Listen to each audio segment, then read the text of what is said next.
I want to get some experts from both the United States and India to talk about the impact of these Trump tariffs. But before I do that, I want to give you a flavor, in case you missed that press conference late at night.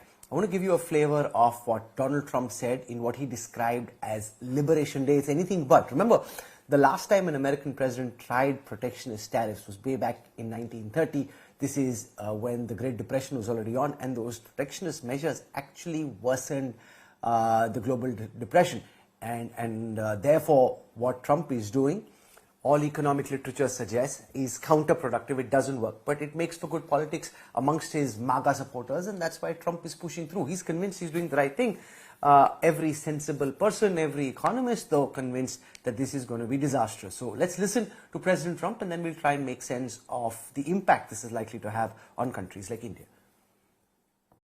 India, very, very tough, very, very tough. The Prime Minister just left.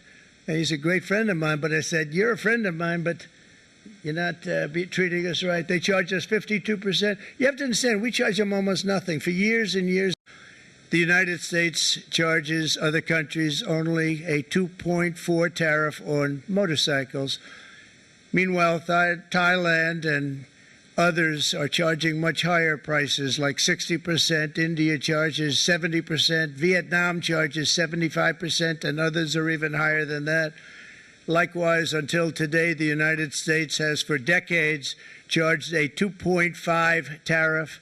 Think of that, 2.5% on foreign-made automobiles. The European Union charges us more than 10% tariffs, and they have 20% VAT's much, much higher.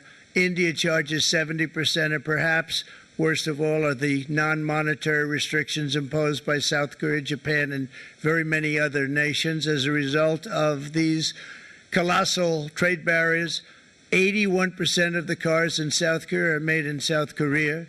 94% of the cars in Japan are made in Japan. Toyota sells 1 million foreign-made automobiles into the United States, and General Motors sells almost none.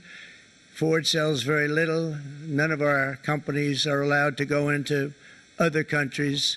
Likewise to all of the foreign presidents, prime ministers, kings, queens, ambassadors, and everyone else who will soon be calling to ask for exemptions from these tariffs, I say, terminate your own tariffs, drop your barriers, don't manipulate your currencies. They manipulate their currencies like nobody can even believe, which is a bad, bad thing and very devastating to us, and start buying tens of billions of dollars of American goods. Tariffs give our country protection against those that would do us economic harm, and many people were looking to do us economic harm. Maybe not so obviously, but they were doing tremendous economic harm.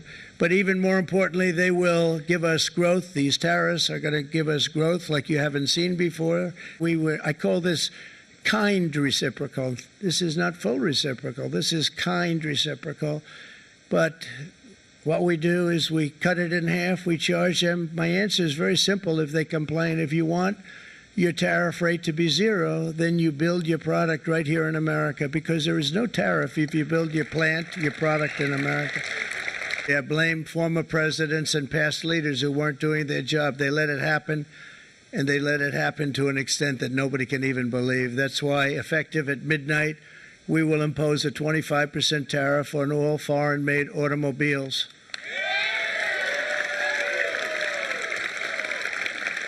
Thank you. Okay, we're joined on this broadcast once again by Professor Andrew Latham. He's a distinguished scholar of international security at the Lancaster College. I have Arun Sharma. He is a senior non-resident fellow, chair on India and emerging Asian economies at CSIS. I have Sushant Sareen from the Observer Research Foundation, and I have P.N. Vijay, who's an investment banker and has worked closely in different capacities with his government. I have Rohit Sharma joining us from Washington, D.C. I want to go across to our colleague Rohit first. Rohit, what's been the buzz in the U.S. media on the back of this big dramatic press conference? I saw Goldman Sachs has increased the probability of America going into recession. So the general sense amongst all banks, investment houses, economists is that this is disastrous for the U.S. economy in terms of growth, and yet Trump seems determined to bash on. Absolutely, Rahul. I think, JP Morgan analyst, I think they came up with a report and they said, US will probably go into recession. They gave a 40% chance of US going into recession. They said it's probably going to hike taxes on Americans by $660 billion a year.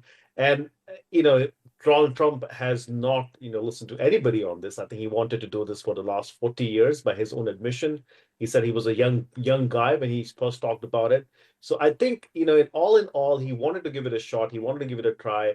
I mean, people are talking about how they've calculated tariffs. It's the formula is out there, and it's not even reciprocal at this point in time, is what some of the analysts have come out and said.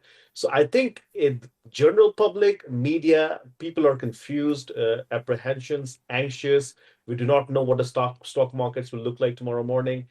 And in all sincerity, even some party members, are trying to come out and showing signs of, especially the ones who are going to probably go to election next year, showing signs of anxiousness as to what this would lead to. Now, one of the things in the executive order is that he can rescind these tariffs when he wants to.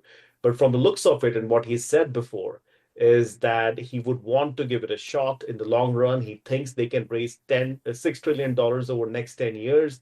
And this will probably bring back manufacturing jobs into America and trying to play into the politics, the domestic politics of America. He also believes this would also allow America to reduce the deficit. So nobody knows. This is an uncharted territory, but Donald Trump and his cabinet believes in it. And as far as American media is concerned, Rahul, we're not seeing too much positive coverage at this point in time.